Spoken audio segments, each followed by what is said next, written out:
Thanks for joining me in conversations with leaders who are engaging with their feelings as a leadership tool for both inspiration and motivation. Today I'm speaking with Mike Radke, an extraordinary social justice leader who heads the Ubuntu Lab. Mike has long recognized and used his feelings as a motivator for his work. And now for the conversation. I'm delighted to be speaking with Mike Radke, Executive Director of the Ubuntu Lab. Mike's passion is exploring the human experience, connecting with people, and sharing what he finds with others in the hope of building a more understanding, sustainable, and just future for all people. He brings his passion to his work at the Ubuntu Lab, where he creates experiential tools that help people from all walks of life connect around their common humanity. Thank you so much for joining me today, Mike, and welcome. It's a pleasure. Thank you for having me. Great. Well, today I really wanted to focus on how climate change is influencing your leadership. And so I wanted to just start by asking, how are you feeling about climate change right now?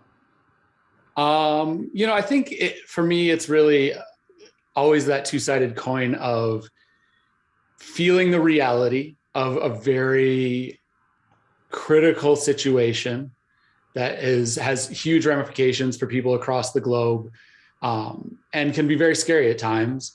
And on the other side, seeing the work of so many brilliant people around the world who are, dedicating their lives and their, best minds to tackling this really critical issue. And, that gives me hope. So, it's kind of that reality of the issue being very serious, and also the hope of knowing that humanity finds a way and that we do have access to that humanity.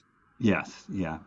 Couldn't agree with you more on that. I mean, it is wonderful to see how humanity is rising up to address this challenge and ultimately solve it. So how are those feelings that you're having about climate influencing your behaviors as a leader and your direction in your leadership? Well, I think confronting the reality is kind of, for me as a leader and for the work that we do, it's, kind of, again, two parts. One, that the initial part is making sure that the decisions we make are good and sustainable and healthy for the environment. So, wherever is logistically and, practically feasible, we make our choices towards, a pro-environmental stance. And at the same time, making sure that the issues we're tackling are connected to the environment. We are guided a lot by the Sustainable Development Goals, and those being a heavy, part of those goals means that a lot of times that, no matter what we're talking about, whether it's, identity or happiness or directly about climate change, we infuse that in the programming we do. Oh, that's interesting. So now where are those goals coming from that you're relying on in that work? The UN, the United Nations SDGs. So, those are the ones that drive a lot of the narrative and drive a lot of the funding landscape. And so it's easiest to align around those. And then, blur the edges of them where it makes sense to tackle any particular issue. So, we find a way to integrate that into our work, whether it is, organizational, logistical, or the bulk of what we do, which is programming and creating experiences. Right. And the other aspect of this that, I think that, you are, particularly suited to address is the intersectionality of climate with other justice movements, including all of humanity. So how does that play into your thinking and what you're doing with the Ubuntu Labs?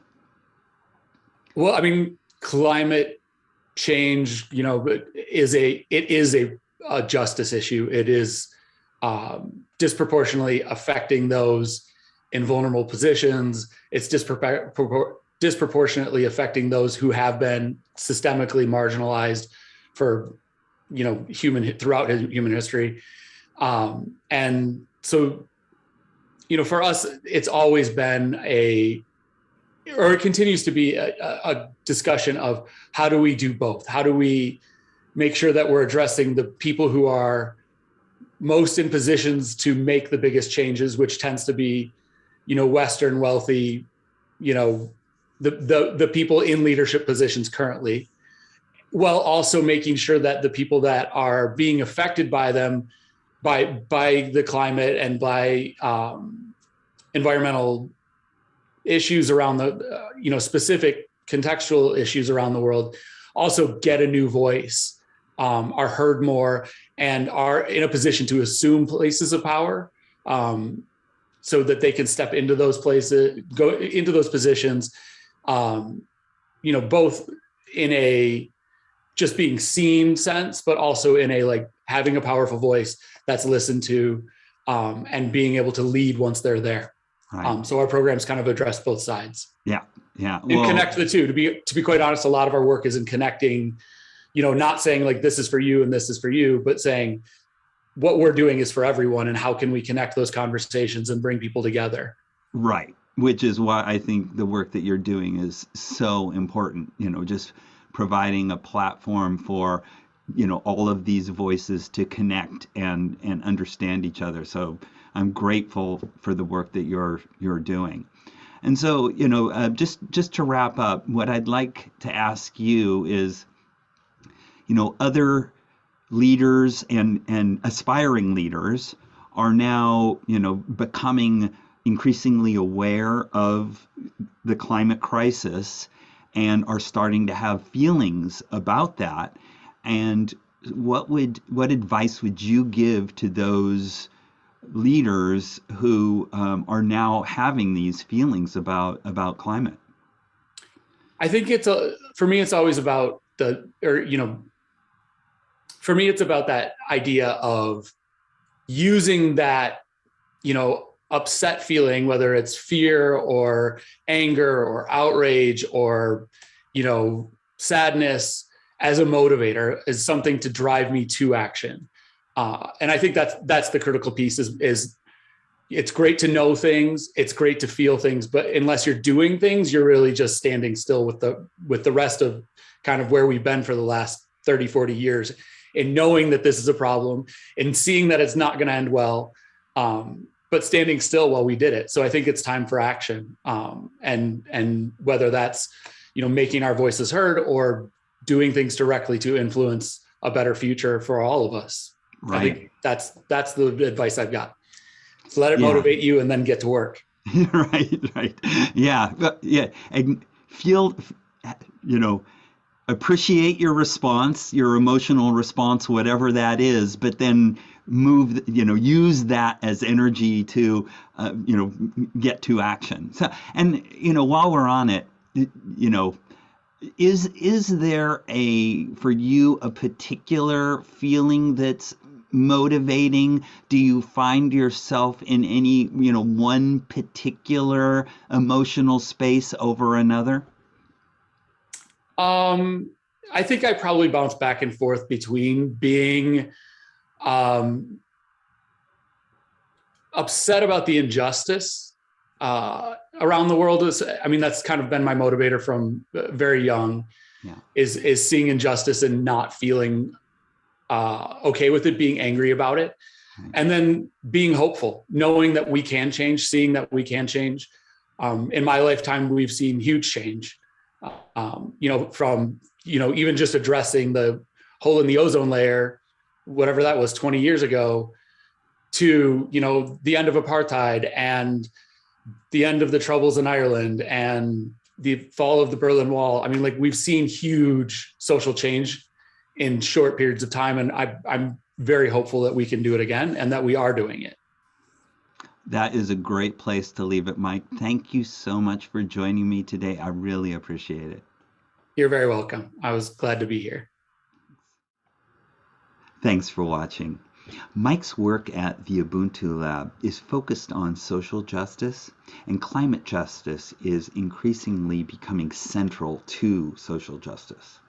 These injustices cause Mike to feel upset, and these feelings have long been a motivator for him in his work. Mike illustrates the importance of recognizing your feelings and using those feelings to inform your leadership. And while he says that he often cycles through many feelings about climate, fear, outrage, sadness, he uses all of that emotional energy to passionately pursue his goals for creating a just and equitable world for all people. He says, now is the time for action. If you found this conversation helpful, please click on the thumbs up button and subscribe to the channel for notifications of future episodes. And if you have any questions, please leave them in the comments section and I'll get to them as soon as I can. Thanks again.